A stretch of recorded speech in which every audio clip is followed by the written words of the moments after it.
Well, concerns about the safety of Shawano Lake were soon forgotten today as about 500 students from 65 different schools headed out for one of the biggest high school fishing tournaments of the winter. And not even standing water on most of the lake could dampen the moods. NBC 26's Eric Crest was among them and joins us live at 6 with more on the day's successes. Lugging around in 2 to 3 inches of standing water would be enough for most high school kids to toss in the towel. But for the high school fishing teams I ran into today, they could have cared less. When your options are wading through the water or sitting on a bucket, you tend to choose the latter. Try it once. If you don't like it, that's okay. There's other things to do, but just try it once. Today, hundreds of high school kids took to Shawano Lake for the WIFA High School State Ice Fishing Championship.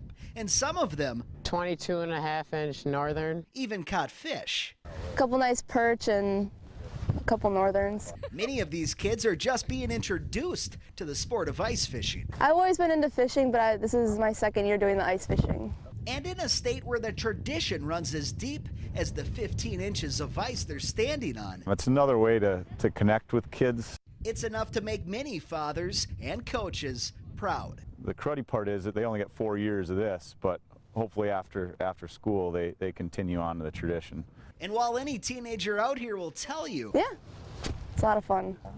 I recommend it. it takes a true fisherman to claim the title of best angler in the family, I think I am. rather than their dad, who taught them the ropes. He'd probably say differently, but I guess anybody probably would. So as these kids learn the skills only developed with practice, it's safe to say they're getting the hang of what the hobby is really about.